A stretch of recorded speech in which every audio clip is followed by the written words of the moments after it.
What's up, my Century Units? It's the Centuryman here. So this is my review of ECW's Hostile City Showdown 1994. It's been months since I last reviewed an ECW Super Show on this channel. The last ECW Super Show I reviewed was ECW When Worlds Collide 94. Haven't reviewed an ECW show ever since. I'm trying to get back to basics, back on track. You know, for months I've been reviewing some WWE shows, WCW shows, and one or two AEW pay-per-views, and plus a Dynamite, the Grand Slam episode of Dynamite. So every Tuesday, not really every Tuesday, but once every 2 weeks on Tuesday, I'm going to review some ECW Super shows. And then the other week on Tuesday, it's been months since I reviewed that Co-Red Impact Wrestling show.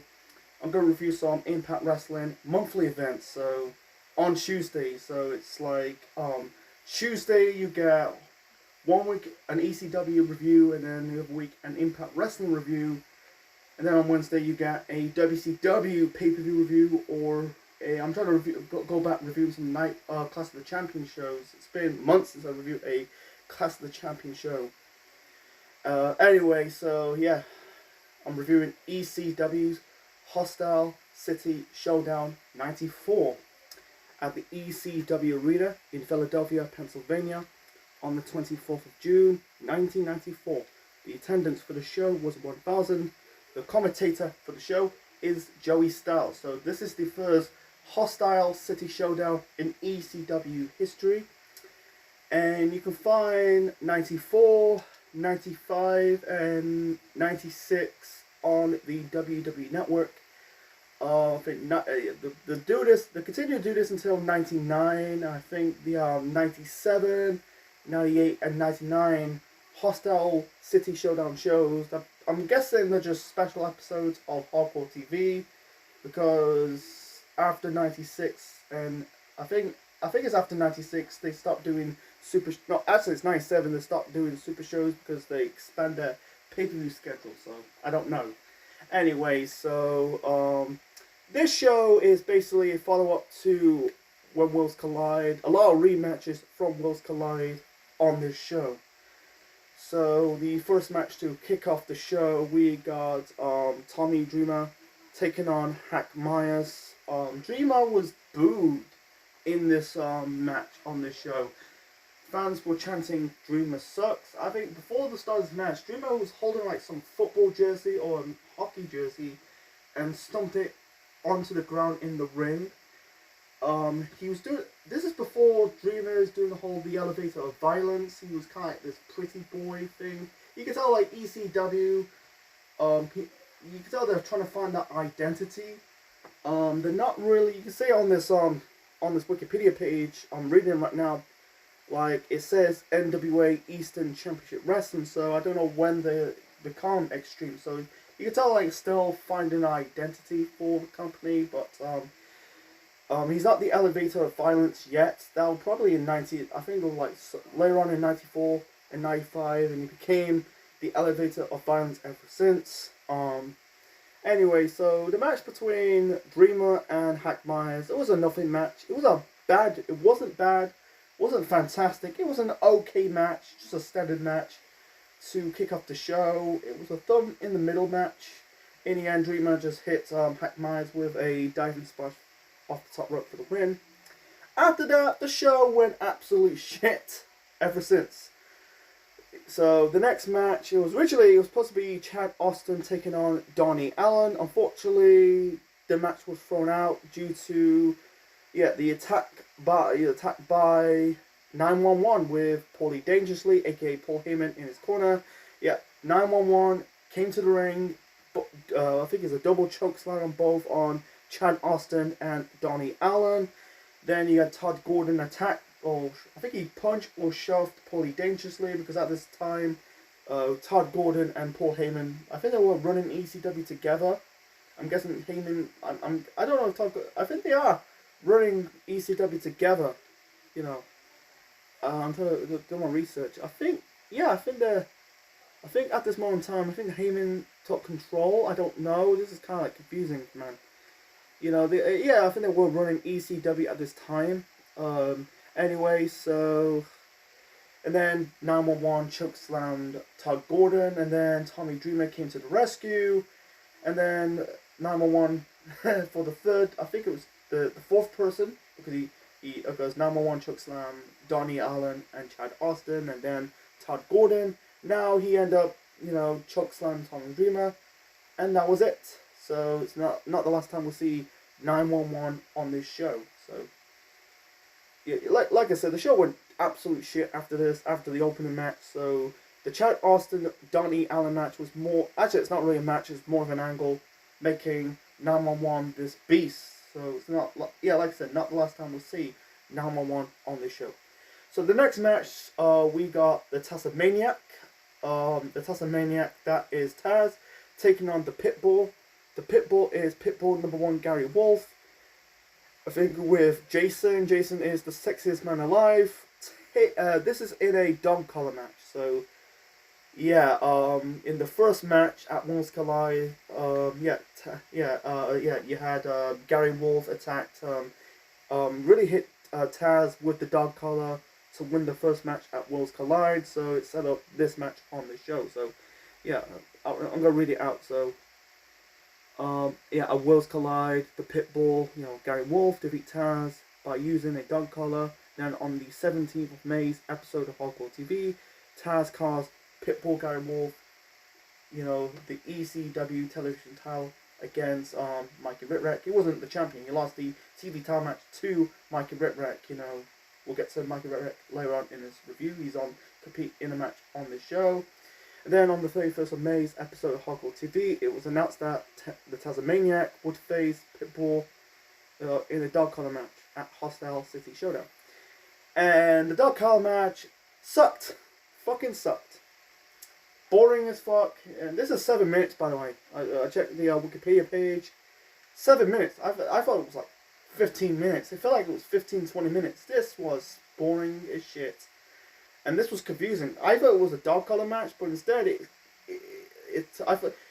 they kind of touching four corners like a strap match. I hate strap matches. They're boring. It's very confusing. They're trying to do I think it's like they're trying to do the same rules like in a steel cage match. In a steel cage match, you win by escaping the cage, climbing out of the cage, escaping the cage door, or win by pinfall submission. In this match, you have to win by touching all four corners or pinfall. I don't know if you submit, but it's confusing as fuck. In the end, Taz, I'm going to call him Taz for this review. Either call him Taz, by the way. Tasmaniac or Taz hit Gary Wolf, the Pitbull #1, with the belly-to-belly suplex for the win. And then we got the debut of Pitbull #2, that is Anthony Durant. He came in, attacked Taz, the Pitbull attacked Taz. I think one of them choked Taz with the dog collar on the ropes, and then I think one of the Pitbulls hit Taz in the stomach with the chair. That just continued the rivalry between Taz and the Pitbull. So the next match, we got the first tag team match. First of two tag team matches on this show.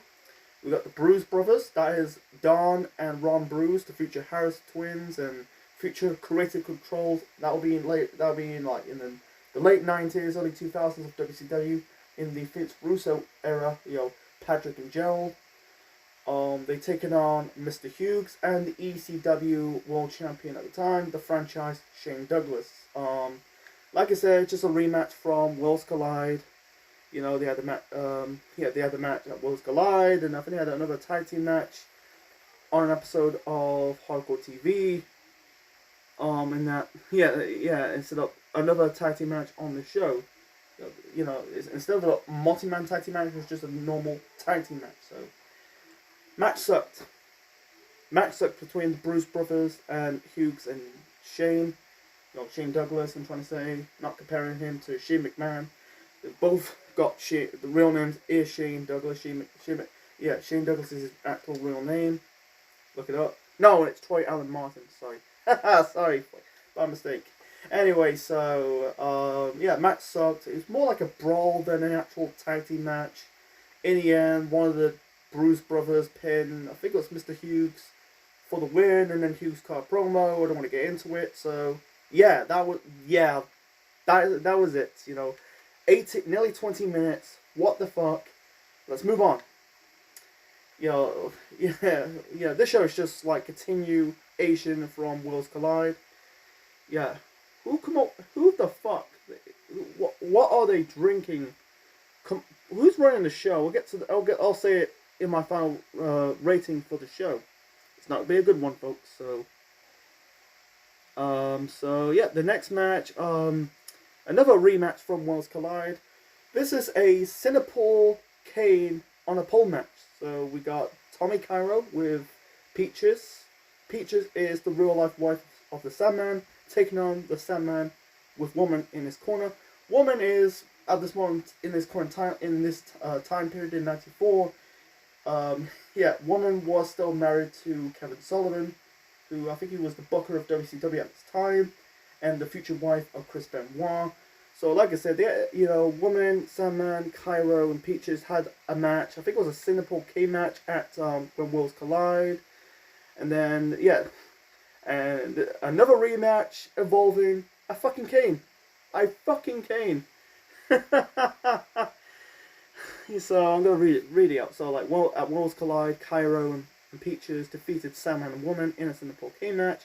After the match, Sandman and Woman hit Cairo and Peaches with the cane several times. Then on the 17th of March episode of Hardcore TV, Sandman Billy cut a promo, says, with his cane, told him to pay his $1,000 bills, otherwise you'll be paid with his blood. And then announced that Cairo will face Sandman in a Cinnapol K match on the 31st of May's episode of Hardcore TV. Sandman attacked Cairo with a cane. Cairo defeated Rockin' Rebel. On the 14th of June's episode of Hardcore TV, Cairo defeated Sandman in the False Count Anyway match. However, the match was Sandman hit him with a cane, making him bleed. Anyway, so the match sucked. This Cinnapol Kane on the pole match. People give Vince Russo some shit about pole matches. I think he's been doing pole matches in WWE and also in WCW, but he's not the founder, the inventor of pole matches in pro wrestling. I don't know who is the inventor of pole matches, but they've been doing pole matches before Vince Russo. Trust me. And yeah, the match sucked. Never liked this match. Very boring. It's a chore to watch. I think the cane come off the pole, and then Woman handed the second. I think they managed to put another cane on the pole, and then Woman gives Sandman the second cane. Sandman hit Cairo with the cane, thus the match ended disqualification, and Joey Styles said that the match was thrown out as a non-contest. It's more of a DQ than a non-contest. Why is it a DQ? Who is booking this match and booking this show at this time? Jesus Christ, man. Anyway, so who is booking this fucking show? Anyway, and afterwards, like I said, Sandman hit Cairo and also hit Peaches, Sandman's real life, with the cane. I think Woman joined Sandman with the caning hitting Cairo and Peaches with the cane.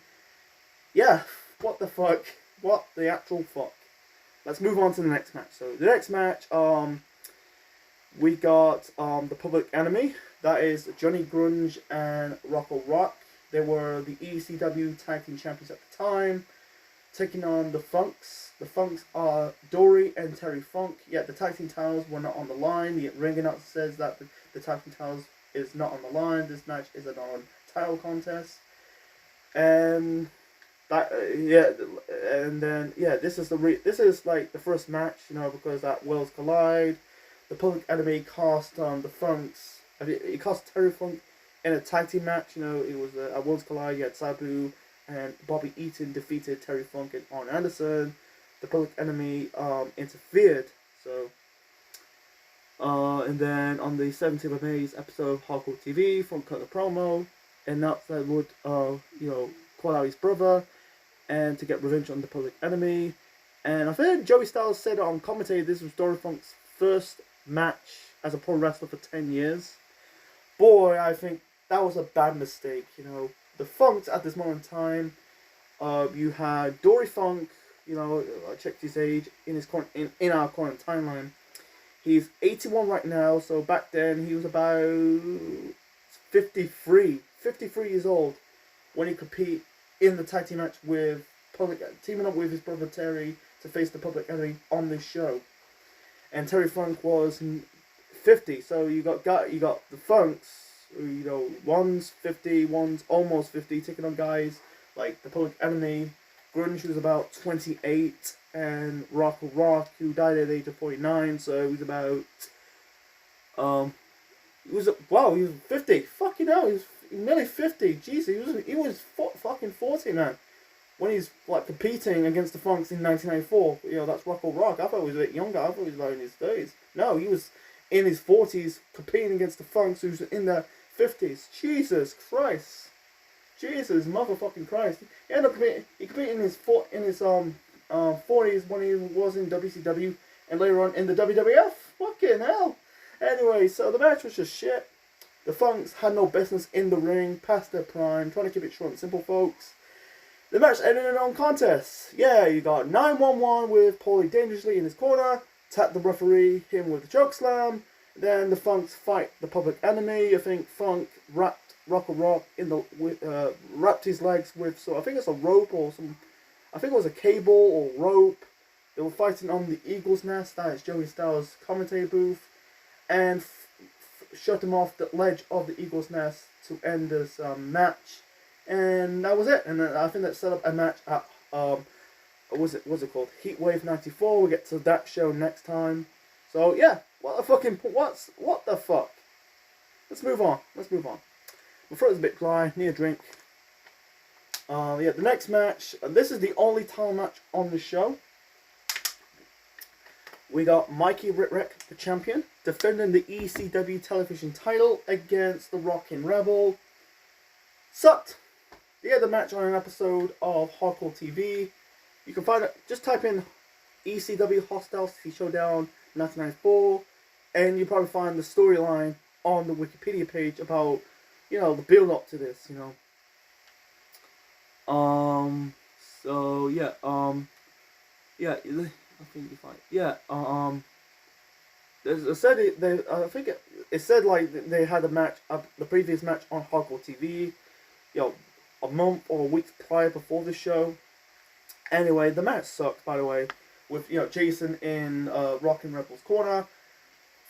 It basically had mostly the whole bulk of the match. You had Rockin' Rebel have most of the offense. In the end, Jason cost Rockin' Rebel the TV title. He was going to hit, you know, Mikey Whipwreck in the head with a chair, but instead, Whipwreck got out of the way. He hit the Rockin' Rebel by mistake, caused a DQ. Mikey Whipwreck retained the the TV title via disqualification. It just made Michael Whipwreck like crap. You know, he's the champion. It made him like a chump.